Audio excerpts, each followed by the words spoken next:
नमस्कार, मी पंजाब डक. आज आहे 7 जून 2026. मी जात आहे भोकरदन या ठिकाणी. त्या ठिकाणी बँकेचं उद्घाटन आहे आणि जात असताना काय झालं तुम्ही पाहू शकता. हे आमची इथली कसोरा नदी आहे. तर रात्री आम्हाला इतका पाऊस झाला की आमच्या नदीला पाणी देखील आले. तर पाहू शकता, तर हे पाणी देखील आले. आणि राज्यात तुम्हाला सांगू इच्छितो, आज 7 जून पासून दररोज म्हणजे काय होणार आहे, मान्सून तळ कोकणातून सक्रिय होणार आहे आणि तसा तो पुढं सरकत येणार आहे. म्हणून हा अंदाज राज्यातल्या सर्व शेतकऱ्यांनी लक्षात. हा जो पाऊस आहे 7 तारखेला सगळीकडे जाणार नाही.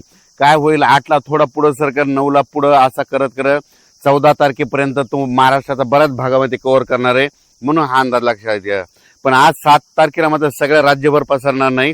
आज फक्त काय झालं, तळ कोकणातून ते पाऊस पुढे सरकालाय आणि आज रात्रीपर्यंत बऱ्याच भागामध्ये मग काय होईल, सातारा, सांगली, सोलापूर, कोल्हापूर, अहिल्यानगर, पुणे, त्याच्यानंतर इकडे बीड जिल्हा, लातूर जिल्हा, धाराशिव जिल्हा, मराठवाड्यापर्यंत आते मदाल मारण आणि इकडे थोडी उत्तर महाराष्ट्राकडे काही जिल्ह्याकडे जाईल.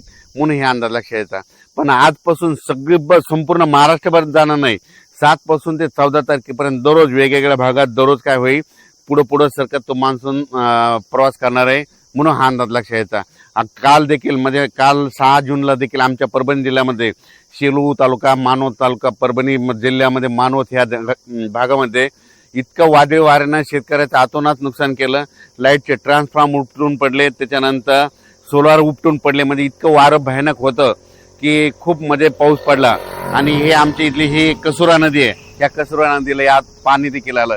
इतका पाऊस झाला. म्हणून हे देखील तुम्हाला सांगू इच्छितो.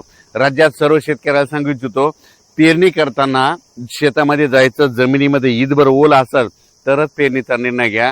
नसता 4 बोट ओल असेल, 6 बोट असेल तर पेरणी करू नका. म्हणून हे देखील सर्व शेतकऱ्यांना लक्ष द्यायचं. आज 7 जून पासून महाराष्ट्रामध्ये बऱ्याच म्हणजे तळ कोकणातून म्हणजे कोकणपट्टीकडून बऱ्याच भागामध्ये मान्सून काय होईल, प्रगती करण्यास सुरुवात होईल. मग तो काय होईल, सांगली जिल्हा, कोल्हापूर जिल्हा, सातारा जिल्हा, कोकणपट्टी, घाटमाता, त्याच्यानंतर तो अहिल्यानगर, पुणे, इकडे 2 कडा, आष्टी, त्याच्यानंतर बीड जिल्हा, त्याच्यानंतर धाराशिव जिल्हा, सोलापूर जिल्हा, त्याच्यानंतर इकडे परभणी जिल्हा, लातूर जिल्हा, नांदेड जिल्हा, हिंगोली जिल्हा, त्याच्यानंतर इकडे जालना जिल्हा, ह्या पट्ट्यामध्ये काय होईल, आज बऱ्याच ठिकाणी तो मान्सून प्रगती केलेली दिसेल. म्हणून हा अंदाज लक्षात द्यायचा. आज मात्र संपूर्ण महाराष्ट्रभर जाणार नाही. फक्त आज मात्र काय होईल माहिती आहे का, की मध्ये आज सुरुवात झालेली आहे. तर तसं तर रात्रीच बऱ्याच ठिकाणी पाऊस सुरू झालेला आहे. पण माझी शेतकऱ्याला विनंती आहे, शेतकऱ्याची पेरणी मी पहिल्यापासून म्हणतो की 3 टप्प्यात होणार आहे. 7 जून ते 14 जून मध्ये जर असा काही ठिकाणी पाऊस पडला आणि ईदभर ओल गेले तर त्यांच्या पेरण्या लागतील. त्याच्यानंतर काय होईल, 20 जून शेवटच्या आठवड्यात, जूनच्या 20 जून त्या 30 जून मध्ये एक पाऊस येईल, त्याच्यामध्ये पेरण्या होतील. आणि त्याच्यानंतर त्याच्यातून जर काही शेतकरी उरले तर 10 जुलै ते 15 जुलैमध्ये पाऊस येणार आहे आणि त्याच्या शेतकऱ्याच्या पेरण्या होणार आहेत. म्हणून हा अंदाज लक्षात घ्यायचा. अचानक वातावरण बदल झाला. मान्सूनचा पाऊस आहे. तुम्हाला सांगतो की लातूर जिल्हा एक त्यांच्या पेरण्या लागतील, कारण की काल देखील खूप पडला आणि आणखी तिकडे देखील आहे.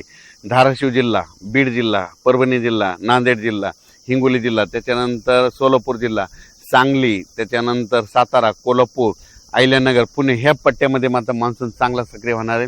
त्याच्यानंतर विदर्भात पण काय होणार आहे, यवतमाळ जिल्हा, वाशिम जिल्हा, त्याच्यानंतर वर्धा, नागपूर, भंडारा, गोंदिया, चंद्रपूर, अकोला, अमरावती, बुलढाणा ह्या पट्ट्यामध्ये चांगला हे मान्सूनचा पाऊस चांगला सुरुवात करणार नाही. आणि यांच्या देखील मात्र पेरणीला चांगला योग येईल म्हणून हे देखील लक्षात येतं. काल देखील तुम्हाला सांगू इच्छितो की मी धूळ पेरणी केली होती कापसाची. ट्रॅक्टरद्वारे कापस पेरला आणि मला माहित होतं आमच्या गावाला पाऊस येणार आहे आणि ते पडला देखील पाऊस.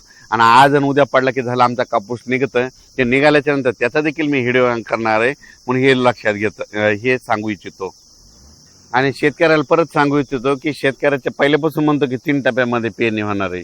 एक पहिला 7 जून ते 14 जूनच्या दरम्यान जिथे जास्त पडेल त्यांच्या पेरण्या ईदभर ओल केली, त्यांच्या पेरण्या सुरू होतील. 20 जून ते 30 मध्ये एक पाऊस पडणार आहे, त्यांच्या परत एकदा लागते. आणि त्याच्यातून जर काही शेतकरी उरले तर 10 जुलै ते 15 जुलैमध्ये एक पाऊस येणार आहे. त्याच्यामध्ये पाऊस पडेल आणि त्याच्यामध्ये पेरण्या होतील. पण यावर्षी चांगला पाऊस आहे, सरासरी इतका आहे, पिकाला लागल तसा आहे, दुष्काळ वगैरे काही पडणार नाही. म्हणून हा अंदाज सर्व शेतकऱ्यांनी लक्षात घ्यायचा. धन्यवाद.